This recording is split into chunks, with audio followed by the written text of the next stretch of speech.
Hello guys, this is Jack, and today we're going to be talking about Sacrifice, which is the new Romain Gavras film, starring Chris Evans, Anna Taylor-Joy, Vincent Cassel, Salma Hayek, John Malkovich, Charlie XCX, Sam Richardson, and Young Lean. This is another film that I caught at the Toronto Film Festival just last week as I'm recording this video. And I want to kind of go slightly deep into the movie while not spoiling the film, obviously, but let's kind of talk about the plot of the film while also talking about some of the stuff that I liked and didn't like about this film. So let's dive right into it. So Romain Gavras, his filmography is really varied. He used to be a music video director. He directed a lot of great videos for Frank Ocean, Jay-Z, The X's, just a lot of great music videos over the past couple years, and his entire filmography is very varied.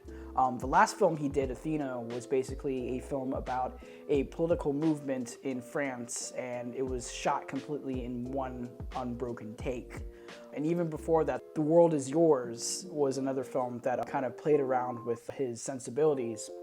It was more comedic compared to, Athena. But now he's kind of bringing that comedic element back here with this new film, Sacrifice, where it's basically about a group of celebrities who get invited to a charity event inside of a salt mine, and they all are inside of the salt mine doing, speeches. And Chris Evans' character plays this actor who is kind of washed up. He's at a point in his career where nothing is going. He's picking roles that aren't very great for him, and he's at this charity event trying to blow up the entire situation because he doesn't like being outside of his comfort zone. And after he does a terrible speech at this charity event, a group of terrorists show up and try to hold hostage all of the celebrities in this salt mine. And the terrorist group is homegrown in this European mountains right across from a volcano.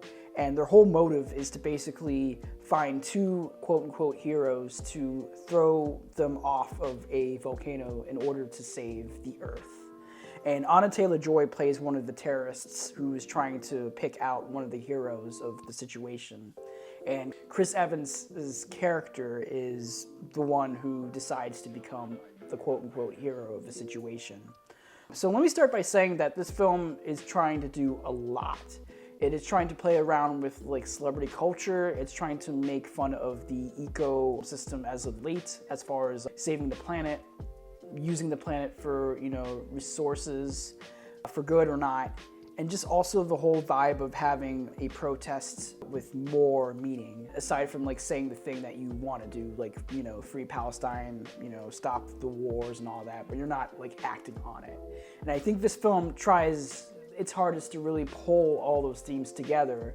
But unfortunately, I think this film is very muddled and completely all over the place. And let me start by saying Romain Gavras, his direction in this is kind of scattershot, because in the first 50 minutes of this film, it plays up for laughs. You have Chris Evans' character being this jokey actor character, and he's, very angry at the whole situation of him being, a guy who wants to pick out good roles, but the roles are not coming to him, so he just is taking it out on other people at this party.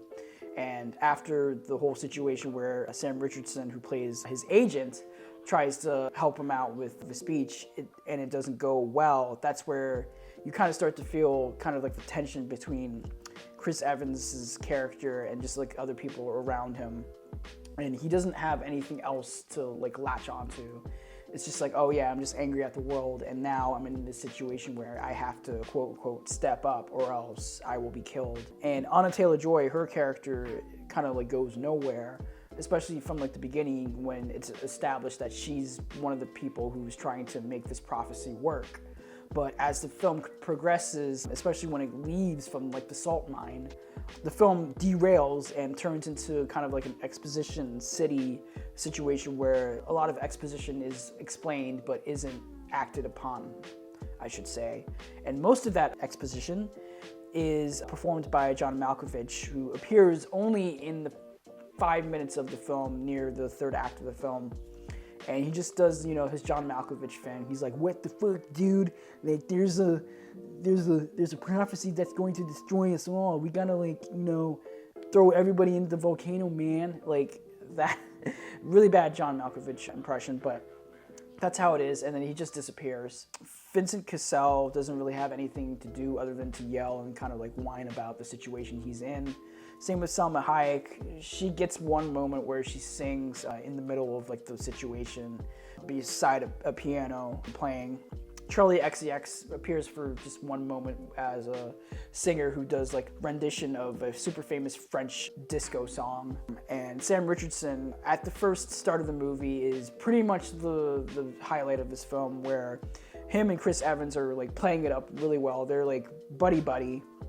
They have a lot of like great comedic banter, but then eventually Sam Richardson kind of leaves the picture and is sidelined, while Chris Evans is the one who's taking aside the rest of the movie. And it kind of sucks because I thought like both of them are going to be, you know, a big role in the movie, but it turns out Sam Richardson was just like sidelined through the rest of the film.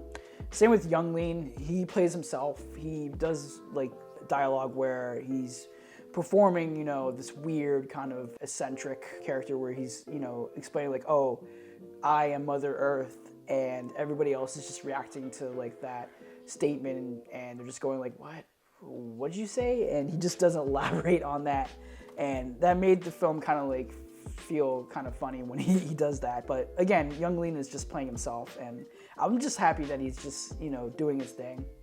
But aside from all that, I think this film is just completely messy. It doesn't have a direction as far as like trying to figure out what the point of the film is. Is it really about like how protests need to be more realistic, or is there kind of like an aspect where it just is about like these fake people who are trying to do fake things and it just doesn't turn out as well as planned? That's where like the film gets like really muddled, and it falls apart like nearly at the end of the first act once everybody leaves for Salt Mine, and it just turns into like a quiet like waiting game of like trying to figure out what to do next. And when it does get to that point where they find something to do next, the movie just ends. And yeah, and it's pretty predictable in my opinion, if you can kind of follow what I'm trying to say here. But yeah, overall, I think this was just a little disappointing, especially from Romain Gavras' other films that I really liked. Here, he just is trying to play a lot with like the themes, way too much to the point where it just starts to become a fool of itself. But yeah, I give this a 3 out of 5. I don't know if this film is going to get like recut past the festival season, because usually when, you know, a film premieres at a festival, like 50-50, it might be recut to, you know, make it feel more palatable to a wider audience. And I think this film has a solid chance of getting more footage or cutting footage out of the film. So I can't really fully judge the film past its expiration date, but I think at the end of the day, it just really depends on whether or not you like these types of stories. If you've seen like a Ruben Östlund film, like Triangle of Sadness from a couple years ago, you know like this type of vibe that you're gonna get with the film, but it's far lesser and far more just a full muddled experience compared to, you know, Triangle of Sadness or even The Menu, for example, also as well. But yeah, I give this a 3 out of 5. Oscar prospects, awards prospects, it's not going anywhere. I don't know who's picking this up. I think Neon has it. I'm not sure who has like the distribution behind this film, and it's definitely not coming out this year. I think it might be coming out next year, if I remember correctly, because from the recording of this video, nobody has picked this up. So anyways, that's basically it. I hope you guys enjoyed this little review for Sacrifice. I will be doing more and more TIFF reviews as, you know, the weeks come. So stick around for that. You know, subscribe, like, spread the word, do your thing. Thank you guys. Peace out.